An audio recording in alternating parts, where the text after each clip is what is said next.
শিক্ষকদের জীবন আজ প্রশ্নের মুখে। কেন মানসিক চাপে ভুগছেন লক্ষ লক্ষ শিক্ষক? এনসিটিইকে আবার কেন চিঠি পাঠাতে বাধ্য হলেন শিক্ষকরা?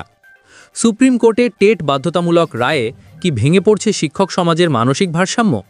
আজকের ভিডিওতে জানব এই রায়ের প্রকৃত প্রভাব, শিক্ষকদের মানসিক অবস্থা এবং ভবিষ্যতে কি হতে পারে রাজ্যের শিক্ষাক্ষেত্রে।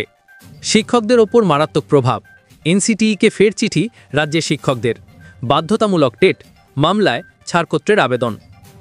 রাজ্যের প্রাথমিক এবং উচ্চ প্রাথমিক শিক্ষকদের জন্য টেট বাধ্যতামূলক করার সুপ্রিম কোর্টের রায়ের বিরুদ্ধে এবার আসরে নামল পশ্চিমবঙ্গের শিক্ষক সংগঠন। West Bengal primary trained teachers association এই বিষয়ে national council for teacher education এনসিটিইর হস্তক্ষেপ চেয়ে একটি বিস্তারিত দাবিপত্র পেশ করেছে। এটি একটি নম্র অনুস্মারক বলে জানা গেছে, কারণ এর আগেও গত 4 অক্টোবর 2025 তারিখে সংগঠনের পক্ষ থেকে একটি চিঠি পাঠানো হয়েছিল। দাবিপত্রের মূল বিষয়বস্তু: শিক্ষক সংগঠনের পক্ষ থেকে এনসিটিইর চেয়ারপারসন অধ্যাপক পঙ্কজ অরোরাকে পাঠানো এই চিঠিতে মূল উদ্বেগ প্রকাশ করা হয়েছে টেট বাধ্যতামূলক করা নিয়ে। সংগঠনের দাবি, এই রায়টি সারা দেশ জুড়ে প্রায় 40 লক্ষ এবং কেবল পশ্চিমবঙ্গেই প্রায় 3 লক্ষ শিক্ষককে সরাসরি প্রভাবিত করেছে। এই শিক্ষকরা দীর্ঘদিন ধরে শিক্ষকতা করছেন। এই পরিস্থিতিতে এনসিটিই-এর উচিত অবিলম্বে এই বিষয় হস্তক্ষেপ করা এবং সুপ্রিম কোর্টের সামনে একটি সঠিক পদক্ষেপ গ্রহণ করা, যাতে লক্ষ লক্ষ শিক্ষক এই চরম অনিশ্চয়তা থেকে মুক্তি পান। কেন এই জরুরি আবেদন? এই অভূতপূর্ব সংকটের সূত্রপাত হয় গত 1 সেপ্টেম্বর 2025 তারিখে সুপ্রিম কোর্টের একটি রায়কে ঘিরে। সেই রায়ে কর্মরত শিক্ষকদের জন্য টেট পাস বাধ্যতামূলক করা হয়।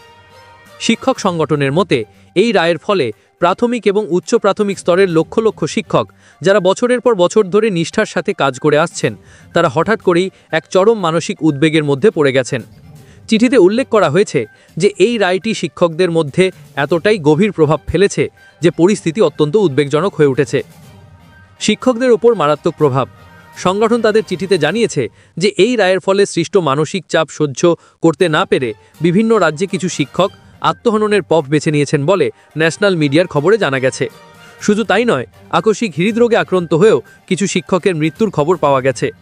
সংগঠনের মতে, শিক্ষকরা এতটাই উদ্বেগের মধ্যে দিন কাটাচ্ছেন যে তারা শ্রেণীকক্ষে পাঠদানের জন্য প্রয়োজনীয় মানসিক স্থিরতা হারিয়ে ফেলছেন। এই ভয়ে এবং অনিশ্চয়তার পরিবেশ লক্ষ লক্ষ শিক্ষকের জীবনকে বিপর্যস্ত করে তুলেছে। পরবর্তী পদক্ষেপ ও আশা: West Bengal primary trained teachers association আশা প্রকাশ করেছে যে এনসিটিই এবং তার সংশ্লিষ্ট বিভাগ এই বিষয়টির গুরুত্ব বুঝবে। তারা আশা করছে এনসিটিই দ্রুততার সাথে সুপ্রিম কোর্টের কাছে শিক্ষকদের এই অবস্থা তুলে ধরে একটি সমাধান সূত্র বের করবে। সংগঠনের সাধারণ সম্পাদক অশোক রুদ্র জানিয়েছেন, তাদের মূল লক্ষ্য হল যত তাড়াতাড়ি সম্ভব শিক্ষকদের এই মানসিক চাপ থেকে মুক্ত করা এবং তাদের সম্মানজনকভাবে শিক্ষকতা চালিয়ে যাওয়ার পথ সুগম করা। বন্ধুরা, এই রায় শুধু একটা আইন নয়, এটা হাজার হাজার শিক্ষকের জীবনের সাথে জড়িত এক বাস্তব সংকট। তুমি যদি মনে করো শিক্ষকদের পাশে দাঁড়ানো জরুরি, তাহলে ভিডিওটি লাইক করো, কমেন্টে তোমার মতামত জানাও আর শেয়ার করো, যেন সবাই এই বাস্তব সত্যটা জানতে পারে। আর হ্যাঁ, এমন আরও শিক্ষা সংক্রান্ত আপডেট ও বিশ্লেষণ পেতে চ্যানেলটি সাবস্ক্রাইব করে বেল আইকনটি অন করে রাখো।